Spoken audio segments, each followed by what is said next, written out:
आविर्भूता महीतले। ऋषभदेव भगवान के श्री चरणों में नमन करके हम और आप आज चलेंगे श्री गौतम गणधर वाणी की ओर। श्री गौतम गणधर स्वामी ने कहा है, चतुर्थ काल में श्री गौतम गणधर वाणी जो भगवान महावीर स्वामी के समोसरण में बैठकर जिनके मुँह से निकली है। प्रारंभ में ध्यान रखें, प्रारंभ में उन्होंने प्रवेश किया जब इंद्रभूति गौतम ने तो सर्वप्रथम मानस हमको देखकर जिनका मान गलित हुआ और समोसरण में प्रवेश करते ही जयति भगवान उच्चारण करते हुए उन्होंने संस्कृत में गीरवाणी भाषा में चैत्य भक्ति की रचना की है। यानी भगवान को नमन करते हुए जयति भगवान हेमाम भोज प्रचार विजृंभिता भवन मुकुटच्छायोद्गीर्ण प्रभा परिचुम्बितौ कलुष हृदयाः मानोद्भ्रांताः परस्पर वैरिणो विगत कलुषः पादौ यस्य प्रपद्य विसत्सतुः। इस प्रकार से उन्होंने स्तुति की कि हे भगवान, आप जयशील हो, आपकी जय हो, जय हो, जय हो। आप जब श्री विहार करते हैं तो आपके चरणों के नीचे देवगण दिव्य सुंदर कमलों की रचना करते हैं और आपके श्री चरणों में 100 इंद्र नमस्कार करते हैं। अमर मुकुट छायोद्गीर्ण प्रभा परिचुम्बित, अमर देवों के जो मुकुट हैं उनसे आपके चरण स्पर्शित हैं और उससे जो है आपके चरण स्पर्शित हैं और जो कलुषित परिणाम को धारण करने वाले उन्मत्त ऐसे तिर्यंत प्राणी भी परस्पर में, मनुष्य हो चाहे तिर्यंत हो चाहे देव हो, परस्पर में जिनके विद्वेष है ऐसे विद्वेष को छोड़कर परस्पर में मैत्री भाव को प्राप्त हो जाते हैं। सब मैत्री भाव को प्राप्त हो जाते हैं। ये जैन शासन की महिमा, ये आपको अन्यत्र कहीं नहीं मिलेगी जैन शासन के सिवाय। सारंगी सिंह सावम, जहाँ हरिणी भी शेर के बच्चे को दूध पिलाती है, स्पर्श करती है, गाय भी शेर के बच्चे को दूध पिलाती है और शेरनी वो हिरण के बच्चे को दूध पिलाती है, गाय के बच्चे को दूध पिलाती है। ऐसी जहाँ परस्पर मैत्री भावना और परस्पर में विद्वेष का त्याग और सर्वजन मैत्री भाव, ये बहुत महत्वपूर्ण शासन हमें और आपको मिला है, सार्वभौम शासन। उसमें उसके बाद कभी 30 वर्ष के काल तक श्री गौतम स्वामी भगवान के समोसरण में रहे हैं, 30 वर्ष तक। उसके बाद भगवान महावीर स्वामी का जब निर्माण हुआ है, कार्तिक कृष्ण अमावस्या को, उसी दिन सायंकाल में उनको केवल ज्ञान हो गया, उनकी गंधकुटी की रचना हो गई। तो उसके पूर्व उन्होंने भगवान के समोसरण में रहते हुए क्या कहा है सुनो, जो कि हमने जब उनकी गौतम स्वामी की ये 10 अध्याय रूप में गौतम गणधर वाणी संकलित की है, इसमें 7वें अध्याय में हमने उसको दिया है।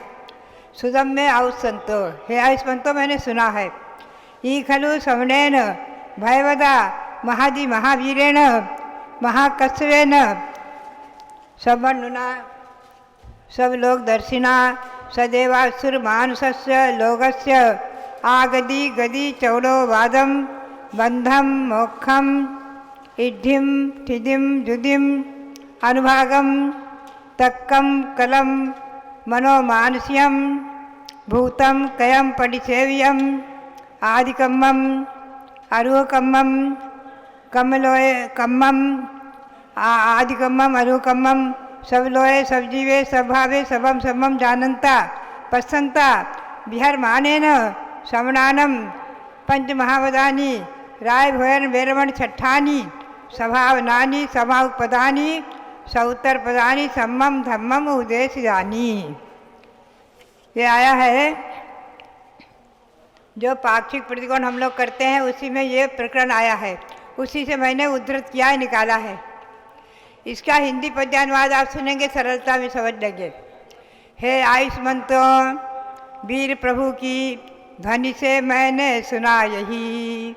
हे आयुष्मंतो वीर प्रभु की ध्वनि से मैंने सुना यही। वे महाश्रमण भगवान महति महावीर महाकाश्यप गोत्री, सर्वज्ञ सर्वलोकदर्शी, युगपत सबको जानते हुए, युगपत सबको जानते हुए, सब देव असुर मानव युतीत त्यों जग को भी देखते हुए, सब देव असुर मानव युत इस त्यों जग को भी देखते हुए, सबकी आगति गति च्यवन जन्म और बंध मोक्ष रिद्धि स्थिति, द्वितीय अनुभाग और तर्क शास्त्र, सब कला मनो और मानसिक, अनुभूत भूत कृत प्रतिसेवित कृषि आदि कर्म अकृत्रिम कर्म, संपूर्ण लोक सब जीव सर्व भावों को भी युगपत जानन। वे श्री विहार करते भगवान जब समोसरण में राजे हैं, मुनियों के लिए धर्म सम्यक उसको उन्होंने उपदेशा है। ये इसका हिंदी पद्य अनुवाद। इसका अर्थ हम संक्षेप में आपको सुनाएं।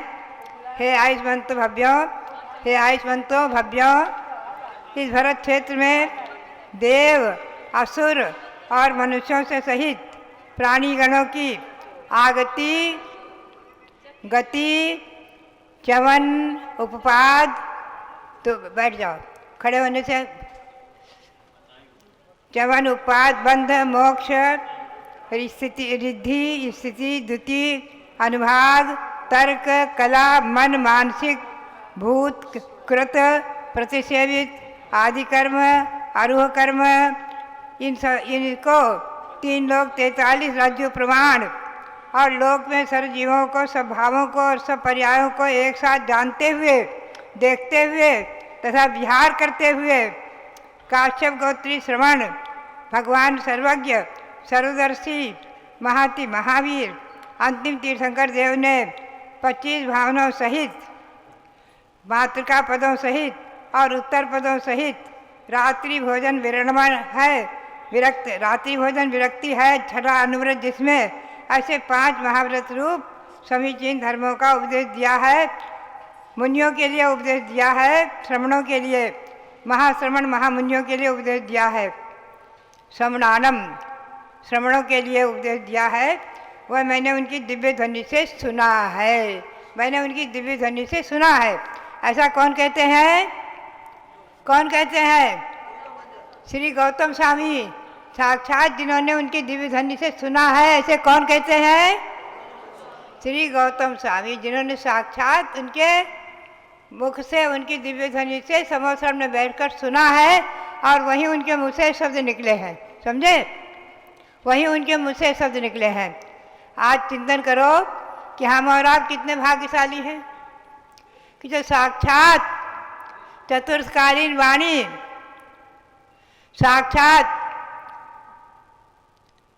आज 2550वां निर्वाण महोत्सव मना रहे हैं, उसके 25 वर्ष पूर्व 30 वर्ष पूर्व समोसरण में भगवान जब विराजमान है, आकाश में अधर समोसरण है और राज्यगृही विप्लाचल पर्वत पर विराजमान है, उस समय गौतम स्वामी उनके समोसरण में बैठ करके और ये कह रहे हैं, उनके मुँह से शब्द निकले हैं।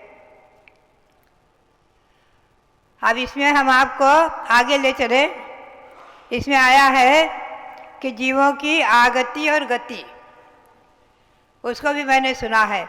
जीवों की आगति और गति, कहाँ से जीव आते हैं और कहाँ जाते हैं, ये मैंने सुना है भगवान की वाणी से।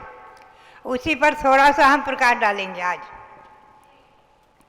गति कितनी है? 4। नरक गति, तिर्यंच गति, मनुष्य गति और देव गति। अब सुनो, सबसे पहले प्रश्न नंबर, आपके हाथ में पुस्तक है, प्रश्न नंबर 10 पर आप देखेंगे गतियों से आने जाने के द्वार। भवांतरा वाप्ति गति, एक भव से दूसरे भव को प्राप्त करना, उसका नाम है गति। इस भव से दूसरे भव को प्राप्त करना, यहाँ से वहाँ जाना, इसका नाम है गति। एक भाव को छोड़कर दूसरे भाव के ग्रहण करने का नाम गति है। गति के 4 भेद हैं, नरक गति, तिर्यज गति, मनुष्य गति और देव गति। एक एक गति से आने के और उसमें जाने के कितने द्वार है सही देखेंगे। अब हम चलेंगे नरक गति के आने जाने के द्वार। नरक गति से आने के 2 द्वार हैं, नरक गति में जाने के भी 2 ही द्वार हैं, ध्यान रखो। एक मनुष्य और एक तिर्यंच। अर्थात नरक गति में कौन जाएगा, या तो मनुष्य या तिर्यंच। ध्यान रखें, मनुष्य और तिर्यंच ही नरक में जा सकते हैं। देव नरक में नहीं जाएंगे मर करके, समझे। और नारकी मर करके नरक में नहीं जाएंगे, या तो तिर्यंच जाएंगे या मनुष्य, समझे। तो जाने के 2 ही द्वार और वहाँ से निकलने के भी 2 ही द्वार हैं। नरक से कोई नारकी निकले तो देव नहीं हो सकते, समझे, न वापस नरक जा सकते। नरक गति से आने के भी 2 ही द्वार हैं, गति और आगति। आने के भी 2 ही द्वार हैं। 2 द्वार कौन से हैं, या तो तिर्यंच बनेंगे या मनुष्य। जाने के भी 2 ही द्वार, आने के भी 2 ही द्वार। असैनी, पंचेंद्रिय, तिर्यंच पहले नरक तक ही जाते हैं। हमारे सामने है मूलाचार श्री कुंदकुंद स्वामी का। श्री कुंदकुंद स्वामी ने मूलाचार जो बनाया 2000 वर्ष पूर्व की रचना, उसमें उन्होंने पर्याप्ति नाम का अधिकार रखा है। उसमें उन्होंने कहा है पडमम पुरभिमसन्नी पडमम विद्यम च सरिसवा दंती पक्षी जावद तदियम जाव चौथी दूर सप्पा। आ पंचेन्द्रिय आ पंचमिति आज पंचमित्त सोहा सिहा हिथिवो जंति छठी पुलवित्ती गच्छन्ति माधवित्तीय माघवित्तीय मच्छा मनुषायते पावा। ये गाथा है श्री कुंदकुंद स्वामी की। गाथा 1155 और 1156 गाथा नंबर है। कुंदकुंद स्वामी के मूलाचार में गाथा नंबर 1155 और 1156। इसमें उन्होंने कहा है, उसी को इनमें थोड़ा सा संजोया हमने। असंगी जीव, पंचेंद्रिय असैनी। असैनी से देखो 1 इंद्रिय 2 इंद्रिय 3 इंद्रिय 4 इंद्रिय, ये भी असैनी है, मन नहीं है, लेकिन उनको नहीं लेना यहाँ। असैनी पंचेंद्रिय, असैनी पंचेंद्रिय मर कर के पहली पृथ्वी तक जा सकते हैं। कितना ही पाप करें पहली पृथ्वी तक जाएंगे। और सरीसृप, सरीसृप जाति के सरीसृप हैं सर्प, वो दूसरी पृथ्वी तक। पक्षी तीसरी पृथ्वी तक।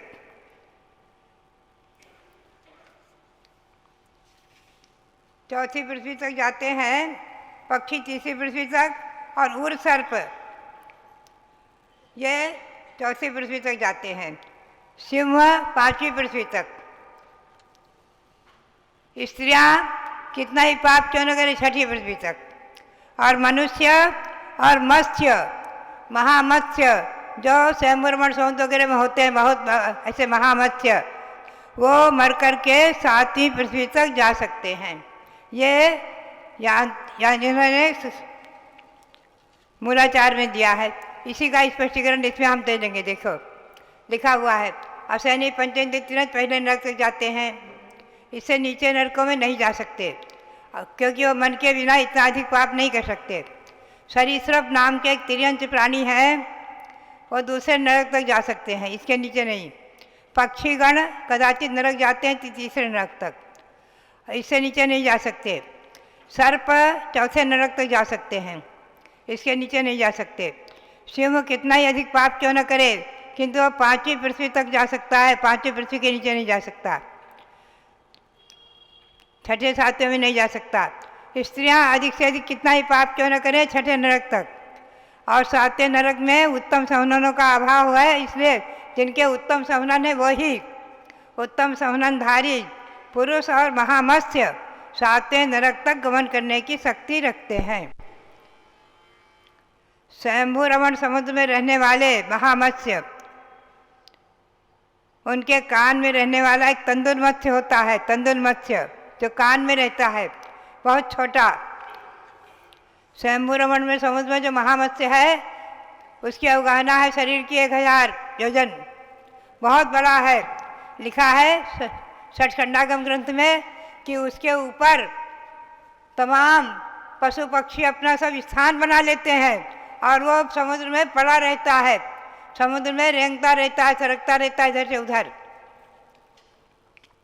और कदाचित क्वचित वेदना से त्रसित होकर कदाचित क्वचित कोई देव ने या पूर्व भव के किसी देव ने उठाकर अगर उसे किनारे डाल दिया समुद्र से निकाल कर, तो महामत्स्य जो है जीवित नहीं रह पाता है, बहुत काल तक मरणासन स्थिति में पड़ा रहता है, क्योंकि महामत्स्य जो है वो समुद्र में ही रहता है। तो समुद्र के किनारे डाल दिया मरणासन स्थिति में, मान लीजिए किसी देव ने संबोधित किया तो वो अनुवृत्ति भी बन जाता है, पंच अनुवृत्त ले लेता है, अनुवृत्ति बनकर देवगति को प्राप्त कर लेता है, सम्यक दर्शन प्राप्त कर लेता है। कदाचित कोई मत्स्य अनुवृत्ति, ऐसे लिखा हुआ है कि स्वयंभू रमण द्वीप में और स्वयंभू रमण समुद्र में, आधे द्वीप में उधर स्वयंभू रमण समुद्र जो है, स्वयंभू रमण द्वीप है, अंतिम द्वीप स्वयंभू रमण द्वीप है। देखिए द्वीप असंख्यात है ना, मधुलोक में कितने द्वीप हैं? शुभ नामानु द्वीप समुद्र असंख्यात हैं, असंख्यात। पहला जम्बू द्वीप लवण समुद्र, फिर धात्रीखंड कालोदजी समुद्र, फिर पुष्करार द्वीप पुष्कर द्वीप, फिर पुष्करवर समुद्र, ऐसे कर करके एक द्वीप एक समुद्र, एक द्वीप एक समुद्र, दूने दूने दूने दूने दूने दूने होने विस्तार होते गए, एक दूसरे से दूने दूने विस्तार वाले। तो ये स्वयंभू रमण जो द्वीप है, आखिरी द्वीप, उसका नाम है स्वयंभू रमण द्वीप। उसके बीचों बीच में एक पर्वत है, स्वयंप्रभ पर्वत। तो इधर के द्वीप में तो भोग भूमि है, भोग भूमि तिर्यंच है, युगलिया, और उधर के द्वीप में कर्म भूमि है, आधे द्वीप में, और समुद्र में भी कर्म भूमि है। आधे द्वीप में स्वयंप्रभ, लिख लो आप लोग, ये नोट करने का विषय है कि स्वयंभू रमण द्वीप में बीचों बीच में स्वयंप्रभ पर्वत है। आधी तरफ इधर की तरफ जम्बू द्वीप की तरफ, इधर की तरफ वो भोग भूमिज तिर्यंच युगलिया, और उधर की तरफ कर्म भूमिज तिर्यंच। वहाँ मनुष्य की सवाल ही नहीं है, 2.5 द्वीप के पर मनुष्य है ही नहीं। वहाँ पर वो कर्म भूमि तिर्यंच है, पंचेंद्री तिर्यंच, और स्वयंप्रभ पर्वत से परे आधे द्वीप में बहुत भारी है, बहुत बड़ा है, उसमें असंख्यातों द्वीप सब समझ आएंगे। उसमें असंख्यातों तिर्यंच पंचेंद्री तिर्यंच हैं, महामत्स्यादिक शिवादिक, और स्वयंप्रभ पर्वत से परे स्वयंप्रभ द्वीप में, स्वयंभू रमण द्वीप में और स्वयंभू रमण समुद्र में असंख्यातों तिर्यंच ऐसे हैं जो देवों के संबोधन से कदाचित मर करके सम्यक दर्शन से मरते हैं, तभी देव पर्याय को प्राप्त करते हैं। सम्यक दर्शन पूर्वक मरते हैं चतुर्गण स्थान में, तभी देव पर्याय को प्राप्त करते हैं। और अगर अनुवृत्ति बन जाते हैं तो पंचम गुण स्थान वृत्ति हो जाते हैं, तभी देव पर्याय को प्राप्त करते हैं। ध्यान रखें। तो ये असंख्यातों तिर्यंच, बात यह है देव, देखिए मनुष्यों की संख्या तो 29 अंक प्रमाण है, तिर्यंच असंख्यात हैं, नारकी असंख्यात हैं, देव असंख्यात हैं। अब ये जो है देवों के असंख्यातों, देवों की संख्या कौन पूरी करेगा?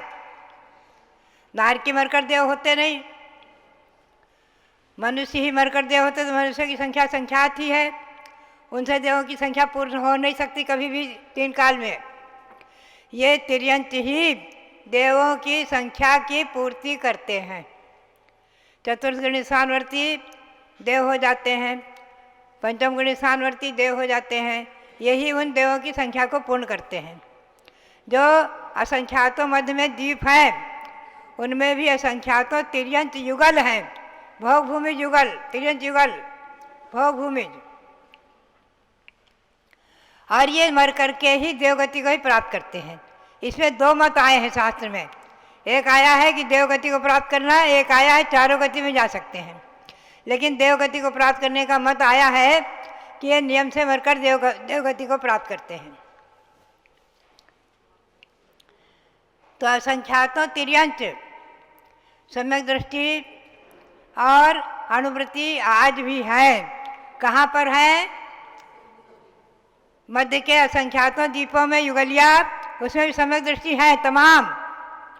अनुभूति नहीं बन सकते भोगभूमि में, भोगभूमि का नियम है, अनुभूति नहीं बन सकते। चाहे मनुष्य चाहे तिर्यंच, भोगभूमि में 4 गुण स्थान ही होते हैं, पहला दूसरा तीसरा चौथा। अनुभूति नहीं बन सकते, भोगभूमि में अनुभूत नहीं ले सकते। अनुभूति बनेंगे तो स्वयं प्रभ पर्वत के उधर के आधे द्वीप में जो तिर्यंच है वो अनुभूति बन सकते हैं। और स्वयंभू रमण समुद्र में असंख्यातों तिर्यंच है महामत्स्यादिक, जो अनुभूति बन जाते हैं देवों के संबोधन से। वहाँ और कोई संबोधन नहीं है, भगवंतों का समर्थन पहुँच नहीं सकता, विद्याधर नहीं पहुँच सकते, रिद्धिधारी मुनि जा नहीं सकते। कौन संबोधन देगा? उनके कोई पूर्व भोग के निमित्त से अथवा उनके कोई पूर्व पुण्य से कोई न कोई देव संबोधित करके और अनुव्रत ग्रहण करा देता है। 4 कारण माने हैं इनमें, आगे बताएंगे हम। जाति स्मरण से और देवों के संबोधन आदि से। तो इसलिए ध्यान में रखें कि स्वयंभू रमण समुद्र में तंदुल मत्स्यादि हिंसा करते हैं, या तंदुल मत्स्यादि सभी जीवों के ये मत्स्य हिंसा के अभिप्राय से 7वें नरक में चले जाते हैं। और हिंसा के अभिप्राय से 7वें नरक में चले जाते हैं। तो इसलिए नरक गति से आने जाने के 2 ही द्वार हुए। गति 4 हैं, आप एक बार फिर से सुन लीजिए। गति 4 हैं और गौतम स्वामी ने कहा है गति आगति, गति आगति चवन उत्पाद आदि को गौतम स्वामी ने कहा है। उसी के अनुसार आचार्यों ने अपनी अपनी भाषा में लिया है। तो कुंद कुंद स्वामी ने मूलाचार में लिया है। षटखंडागम ग्रंथ में 6ठी पुस्तक में उसमें भी जो है गति आगति गति नाम से एक अधिकार है। धवला ग्रंथ में 6ठी पुस्तक में उसमें भी है। धवला ग्रंथ की 6ठी पुस्तक में आगति गति का अधिकार है एक, समझे, उसमें भी ये प्रकरण लिया है। तो षटखंडागम ग्रंथ में मूलाचार में जो लिया है उसी के आधार से, और एक छोटी सी पुस्तक जो दौलत राम के द्वारा रची हुई थी 24 दंडक, छोटी सी पुस्तक थी। अब आज तो छपती नहीं है, वो छोटी सी थी। पुराने ज़माने में हमारे संघ में, पुराने ज़माने में आरिकाएँ और मुनि बैठ करके 1 घंटा करीब आपस में चर्चा करते थे। तो 24 ठाना की लेकर चर्चा करते थे।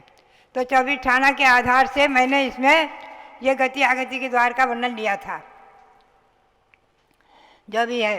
तो कुल मिलाकर के नरक गति से आने जाने के 2 द्वार, तिर्यंच और मनुष्य ही नरक में जाते हैं।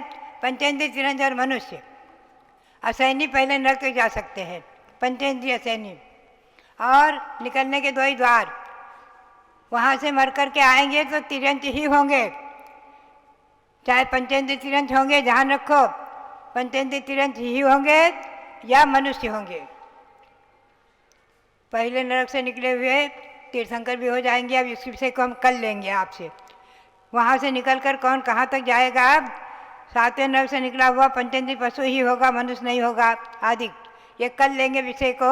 आज हमने यहाँ तक इतना ही लिया है। जाने का द्वार, आने का, नरक से आने के द्वार को कल हम लेकर चलेंगे। आज समय हो चुका है अब आपका।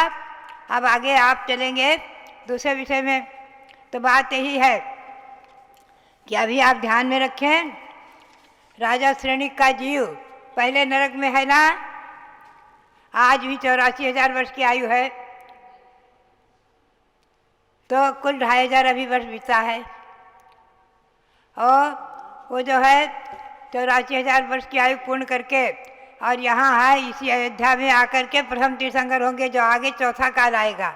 आगे आने वाले चौथे काल में, उत्सर्पिणी के चौथे काल में राजा श्रेणिक का जीव प्रथम तीर्थंकर होगा।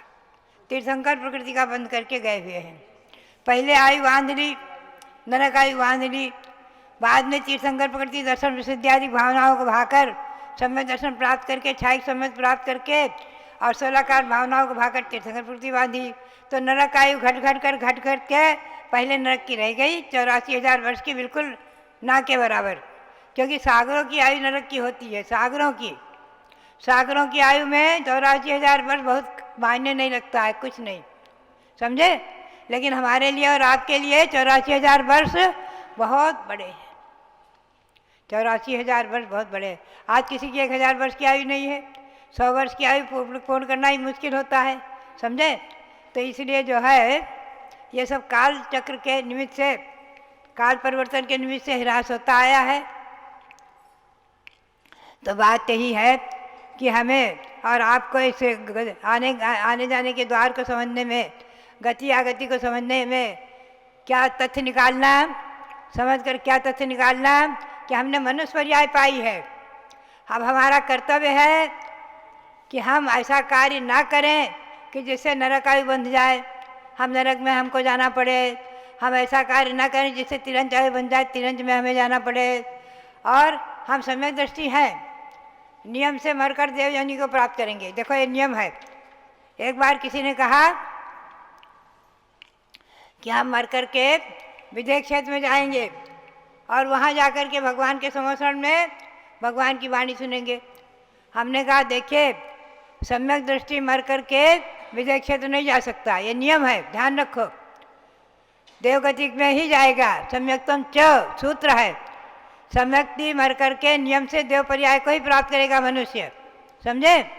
और अगर उसने पहले आयु बांध ली है मनुष्य की, पहले अगर आयु बांध ली है फिर सम्यक दर्शन प्राप्त किया, तो मर करके भोग भूमिज मनुष्य होगा, समझे। भोग भूमिज मनुष्य होगा, विजय क्षेत्र का मनुष्य नहीं होगा। ध्यान रखें, विजय क्षेत्र में जाने की भावना करना नहीं तो सम्यक दर्शन छूट जाएगा, सम्यक दर्शन छोड़कर जाना पड़ेगा। और समाचार में आया है बड़ा सुंदर प्रकरण कि हम यहाँ से नियम से सम्यक और संयम के प्रभाव से देवगति को प्राप्त करेंगे और वहाँ अवधि ज्ञान से जानेंगे कि हमने ऐसे ऐसे मनुष्य पर्याय में ऐसी भावना भाई थी। भगवान शाश्वत जन्म भूमि अयोध्या का दर्शन किया था, ऐसे भगवान सब देव का अभिषेक किया था, आदि की सब भावना, ये सब प्रत्यक्ष हो जाएगा। और फिर आप सीधे विजय क्षेत्र में भगवान के समोषण में जाएंगे और वहाँ जाकर भगवान के समोषण का दर्शन करके अपने सम्यक को दृढ़ करते हुए भगवान की दिव्य ध्वनि सुनेंगे, समझे। ये परंपरा है, समयसार में लिखा हुआ है। वहाँ जाकर के देव पर्याय से वहाँ जाकर के भगवान के समोषण का दर्शन करेंगे, समझे। तो इसलिए जो है हम मनुष्य विजय क्षेत्र में मनुष्य भवे ये भावना नहीं करना, समझे।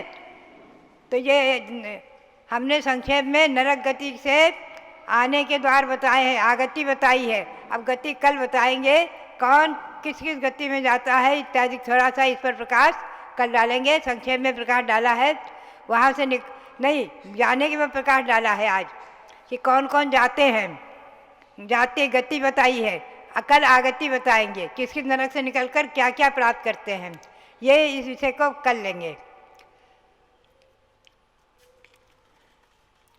अब हम भगवान शब्दों को वंदन करें जरा।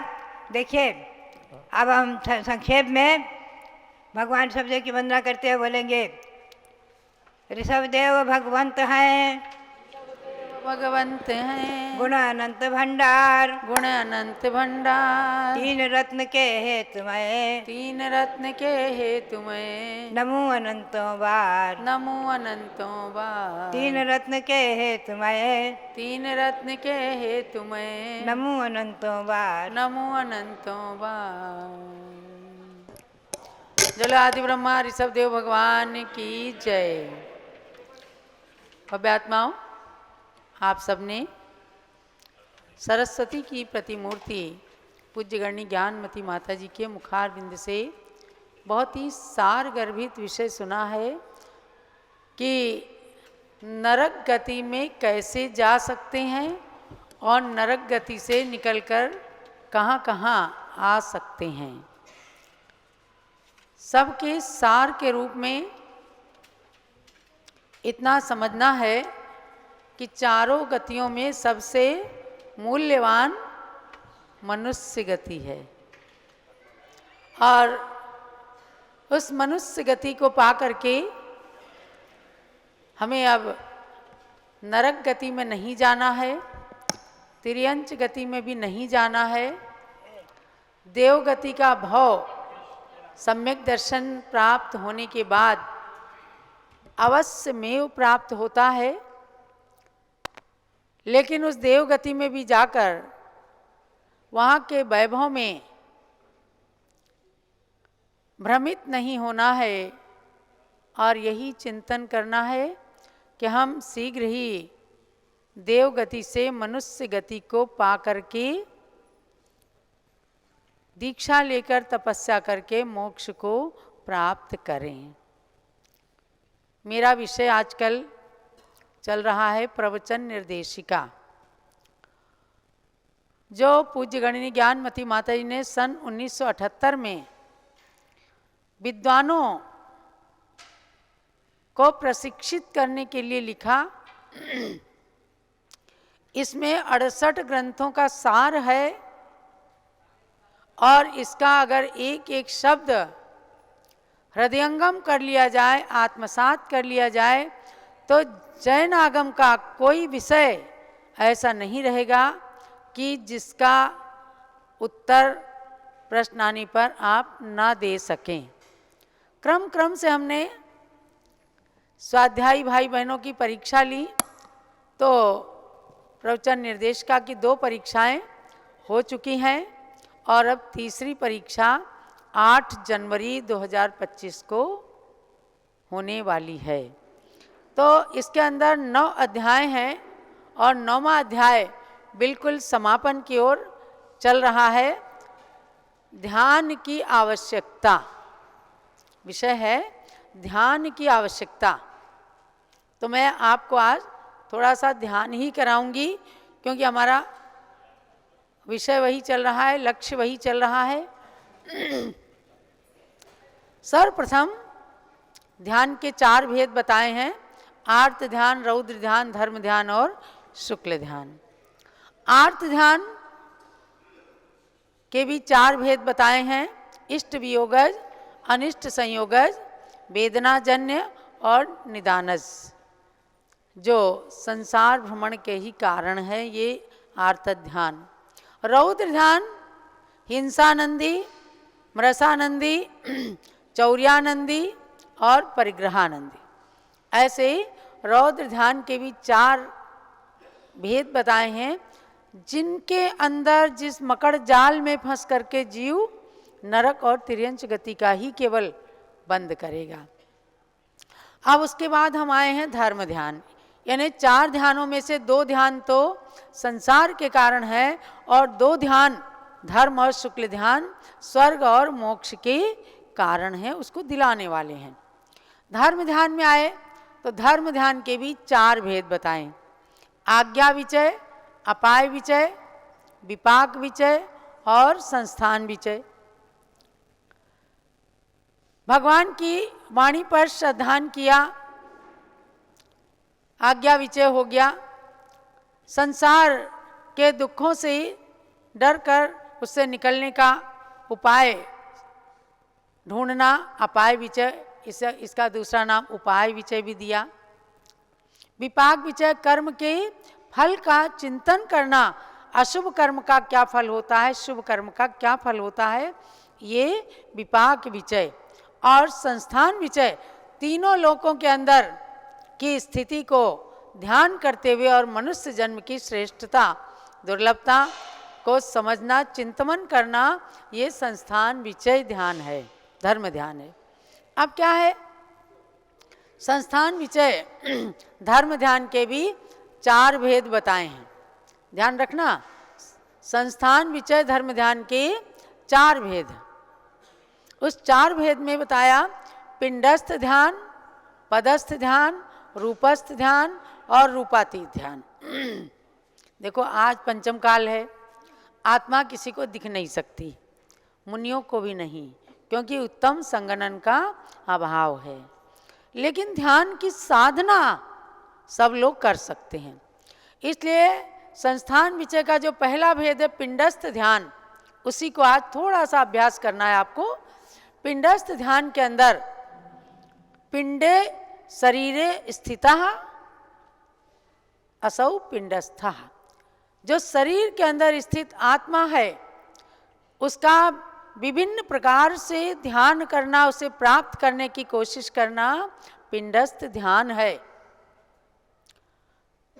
जिन गौतम गणधर स्वामी की बात कहे बिना ज्ञानमती माता जी की जिह्वा विराम को नहीं पाती, अर्थात उसी से अपने मन को, तन को और इंद्रियों को ये शुद्ध करती हैं, पवित्र बनाती हैं, उन गौतम स्वामी ने भी कहा है जो सारो सव सारेषु सो सारो एस गोयम सारम झाणंति नामेण सव बुद्धे ही देशितम।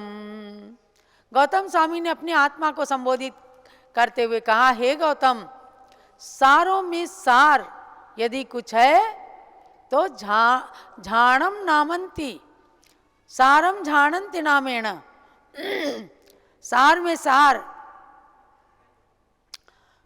ध्यान है और उस ध्यान को ही करके हमें आत्म तत्व की प्राप्ति करना है।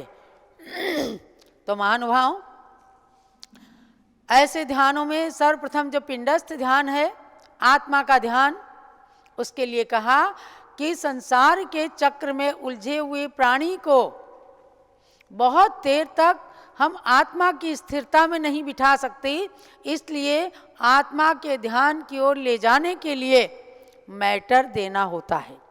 और पिंडस्थ ध्यान के अंदर बड़ा अच्छा मैटर आता है। पहले आपको मैं थोड़ा सा बता दूं, उसके बाद में आंख बंद करके ध्यान भी करना होता है। पिंडस्थ ध्यान में पार्थिवी धारणा, आग्नेयी धारणा, वायवी धारणा, वारुणी धारणा और तत्व रूपवती धारणा ये होती हैं। तो पार्थिवी धारणा में पृथ्वी पर समुद्र के अंदर कमल खिला हुआ होता है, कमल की कर्णिका पर सिंहासन के ऊपर बैठ करके मैं आत्मा का चिंतन कर रहा हूँ, इस प्रकार का ध्यान करना। बहन जी जरा वो दिखा दी। तो आप इधर स्क्रीन पर देखिएगा कि कैसे पार्थिवी धारणा, मतलब पहली धारणा में कैसे जाना। जरा इसको बड़ा कर दो।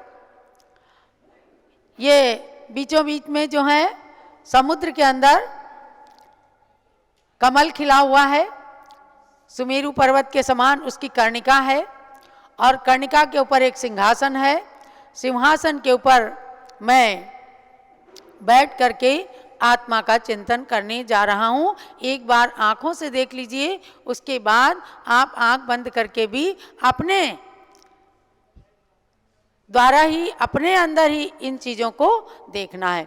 दूसरी आग्नेयी धारणा है, जिसमें अपने नाभि के अंदर एक कमल को देखा जाता है, 16 पंखुड़ी का, उसमें 16 स्वर लिखते हैं और ऊपर से एक औंधा कमल 8 पाखुड़ी का काले रंग का देखा जाता है। उसके अंदर ज्ञानावरण आदि 8 कर्मों के नाम लिखते हैं।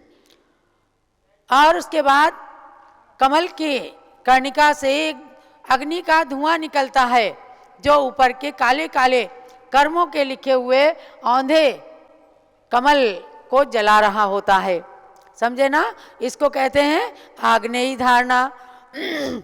तो कल्पना में करना है कि मेरे 8 कर्म जल रहे हैं और औदारिक शरीर जल रहा है। जलता कुछ नहीं, लेकिन उस धारणा के द्वारा, उस ध्यान के द्वारा अपने कर्मों को जलाने की प्रक्रिया सीखना है। इसके बाद आती है वायवी धारणा, जिसे श्वसना भी कहते हैं। बहुत बिल्कुल प्रलय के समान वायु चल रही है और जो आग निकली थी कर्मों को जला करके, जो भस्म इकट्ठी हुई थी, उस भस्म को, उस राख को वायवी धारणा वायु के द्वारा उड़ा रही है, उड़ा रही। क्यों उड़ा रही है? अब आत्मा को अपने स्वच्छ पवित्र बनाना है, तो ये देखना है। और उसके बाद वारुणी धारणा के अंदर जल बरस रहा होता है, तो जो जली हुई राख है उड़ गई थी, लेकिन थोड़ी बहुत भी कहीं कहीं भी लगी हुई है, वह भी पानी से एकदम धुल करके आत्मा को शुद्ध बना देती है। ये धारणा कहलाती है वारुणी धारणा। और अंत में तत्वरूपति धारणा, क्या ऐसा चिंतन करना कि अब मेरी आत्मा स्फटिक मणि के समान एकदम शुद्ध बुद्ध नित्य निरंजन स्वरूप बन गई। आपको स्क्रीन पर थोड़ा यहाँ कम अच्छा दिख रहा है, लेकिन पारस चैनल और जूम चैनल में देखने वालों को बहुत सुंदरता के साथ ये चारों धारणाओं के चित्र अच्छे से दिख रहे हैं। चलिए, अब इन चित्रों को देख लिया आपने, अब 5-7 मिनट के लिए आंख बंद कर लीजिए। सब लोग अच्छे से बैठें, पद्मासन, अर्ध पद्मासन या सुखासन, जैसे आप बैठे ना ऐसे बैठें, बैठे रहें, कोई बात नहीं। बस कोशिश करें कि एक दूसरे से टच ना हो, किसी दूसरे की ऊर्जा हमारे में ना आने पाए, हमारी ऊर्जा किसी दूसरे में न जाने पाए, क्योंकि ध्यान से पॉजिटिव ऊर्जा आपके शरीर को प्राप्त होने वाली है। शरीर को बिल्कुल सीधा रखेंगे, ना अकड़न हो और ना आगे की ओर झुका हुआ हो। हथेली में पर हथेली रखेंगे, गोद में हथेली रखिए, बाएं हाथ की हथेली पर दाहिने हाथ यानी लेफ्ट हैंड पर राइट हैंड की हथेली, और आँखों को कोमलता से बंद करेंगे। शरीर पर अभी जितना परिग्रह है, उसके अतिरिक्त समस्त परिग्रह का, जो आपके रूम के अंदर भी कुछ भी रखा है सामान, उस सब का 5-7 मिनट के लिए त्याग कर देना है। एक संत की भांति बैठ करके और खूब अच्छे से अपने आत्मा और शरीर की भिन्नता को समझने के लिए थोड़ी सी साधना करना है। तो केवल 3 बार सब लोग सामूहिक रूप में ओंकार की ध्वनि कर लेंगे, ताकि कंसंट्रेशन हो सके और बिल्कुल एकाग्रचित्त होकर के आप पिंडस्थ ध्यान में मग्न हो सकें। चलिए करते हैं, आंखें बंद, ओंकार की ध्वनि प्रारंभ।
पुनः मन को एकाग्र करके और अब चिंतन प्रारंभ करेंगे कि 3 लोक के बीचों बीच में जो मध्य लोक है, उस मध्य लोक में स्वयंभू रमण समुद्र पर्यंत बहुत विशाल एक क्षीर सागर है, और क्षीर सागर बिल्कुल निशब्द कल्लोल रहित स्थिर जल वाला है। इसके बीचों बीच में 1 लाख योजन विस्तृत जम्बूद्वीप प्रमाण 1000 पत्तों से सहित स्वर्णमयी कमल खिला हुआ है। उस कमल के बीचों बीच की कर्णिका ऊपर सुमेरु पर्वत के समान ऊंची उठी हुई है, और उस कर्णिका पर श्वेत वर्ण का ऊंचा सिंहासन है, जिस पर बैठकर मैं अपनी आत्मा का ध्यान कर रहा हूँ।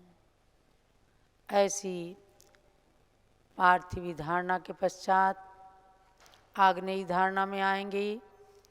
अब चिंतन करना है कि मेरे नाभि स्थान में 16 पत्तों वाला खिला हुआ एक श्वेत कमल है, सफ़ेद सफ़ेद कमल है, और उस कमल के 16 पत्तों में दाहिने हाथ की ओर से क्लॉकवाइज चलते हुए 16 स्वर केसर से स्वर्णमयी कलम से भावों के द्वारा ही लेखन करना है। हर एक पत्ते पर एक स्वर आ ई उ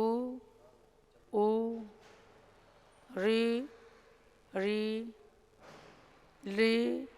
ली ए ऐ ओ औ आह। ऐसे सुंदर 16 स्वर लिखे गए और इसी कमल के ठीक ऊपर हृदय स्थान पर अपने मन को ले जाएं। यहाँ से 8 पंखुड़ी का एक औंधा कमल, यानी नीचे वाला कमल जो 16 पंखुड़ी का, ऊपर को इसकी पत्तियाँ हैं, और ऊपर हृदय स्थान पर जो कमल औंधे मुख यानी नीचे उस कमल के पत्ते हैं, और काले वर्ण का ये कमल है। उस कमल के दलों पर 8 कर्मों के नाम लिखिए। ज्ञानावरण, दर्शनावरण, वेदनीय, मोहनीय, आयु, नाम, गोत्र, अंतराय। इन 8 कर्मों से समन्वित ये औंधा काला कमल है। कर्मों की कालिमा चूँकि सबके हृदय में व्याप्त है, इसलिए इस ध्यान के द्वारा उन कर्मों को नष्ट करने की प्रक्रिया की ओर चलना है।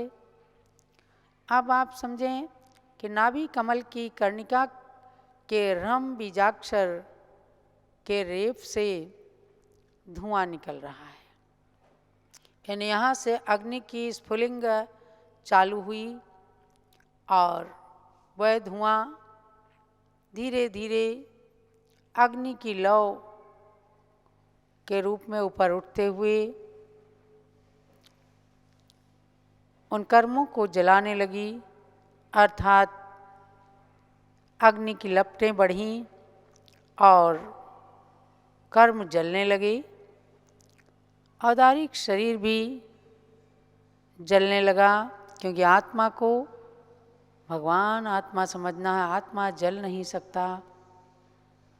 इस प्रकार से जलते हुए उन कर्मों को देखते हुए अपने मस्तक तक जाइए, और मस्तक के ऊपर से एक लकीर दाहिने हाथ की ओर से आती हुई पैरों के घुटने में आए, एक बाईं ओर से बाएं हाथ का स्पर्श करते हुए बाएं घुटने की तरफ बढ़े, और दोनों घुटने से नीचे भी एक लकीर करके त्रिकोणाकार अग्निमंडल देखें।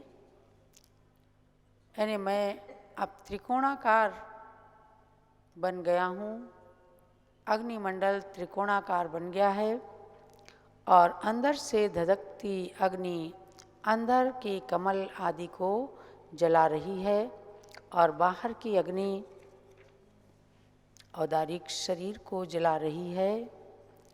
इस त्रिकोणाकार अग्नि की तीनों लकीरों में, यानी ऊपर मस्तक के पास, दोनों घुटने के पास, तीनों लकीरों में बाहर की ओर रम रम रम, ये अग्निमंडल के बीजाक्षर माने जाते हैं। तीनों जगह रम रम लिख लिया, और इन तीनों कोणों में अब अंदर की ओर स्वस्तिक बना लें। जैसे त्रिकोण अग्नि कुंड में ये बीजाक्षर लिखे जाते हैं, उसी प्रकार अपने शरीर के अंदर त्रिकोणाकार अग्निमंडल बन गया और ओम रम स्वस्तिक के पास भीतरी भाग में ये लिखना है, लिखा गया। इस त्रिकोणाकार अग्निमंडल की अग्नि को अब जलाने को कुछ शेष नहीं रहा तो वह शांत हो जाती है, यानी पूरे कर्म जल गए, राख का ढेर बचा।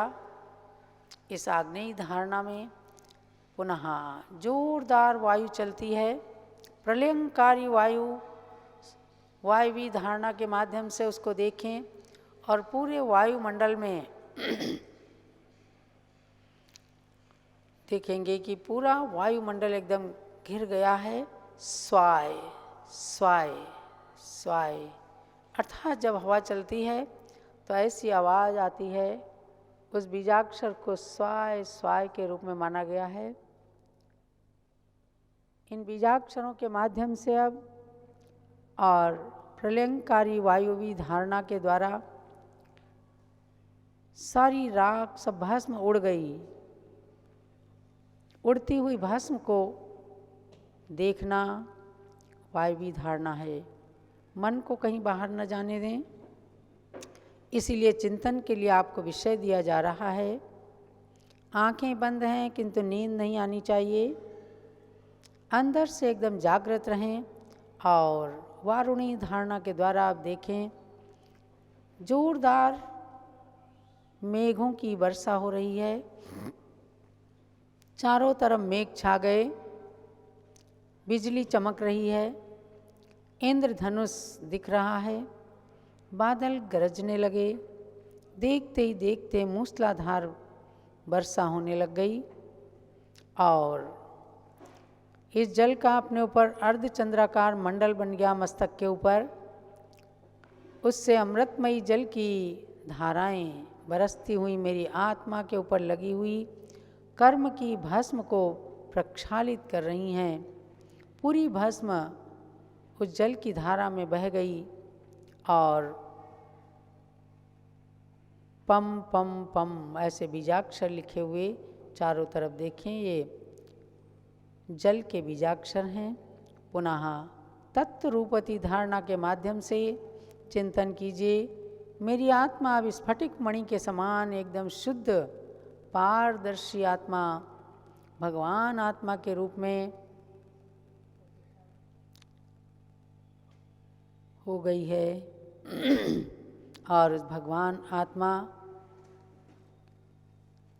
की पूजन वंदन सब लोग इंद्र धर्मेंद्र सभी करते हैं। ऐसा ध्यान करते हुए सिद्धों हम शुद्धों हम इस चिंतन को आगे बढ़ाएं। आंखें खोलें, अपने दोनों हाथ की हथेली सामने करके सिद्ध शिला का आकार हाथ की रेखाओं में देखें, हाथ जोड़ लें और सूत्रपद ध्यान के सूत्रपद का उच्चारण करें। शिवम शुद्ध बुद्धम परम विश्वनाथम न देवो न बंधुर न बंधुर न कर्ता न कर्म न कर्म न अंगम न संगम न अंगम न संगम न इच्छा न कायम न इच्छा न कायम चिदानंद रूपम नमो वीतरागम चिदानंद रूपम नमो वीतरागम चिदानंद रूपम नमो वीतरागम चिदानंद रूपम नमो वीतरागम चिदानंद रूपम नमो वीतरागम। ऐसे चिदानंद चैतन्य स्वरूपे नित्य निरंजन परमात्मा का ध्यान करने से असंख्य कर्मों के निर्जरा होकर एक न एक दिन अपने को पिंडस्थ ध्यान को पूर्ण रूप से साकार करने की शक्ति प्राप्त होगी। ऐसी भावना और प्रार्थना के साथ आंखें खोलकर भगवान ऋषभ देव को नमन करें। जब लो ऋषभ देव भगवान की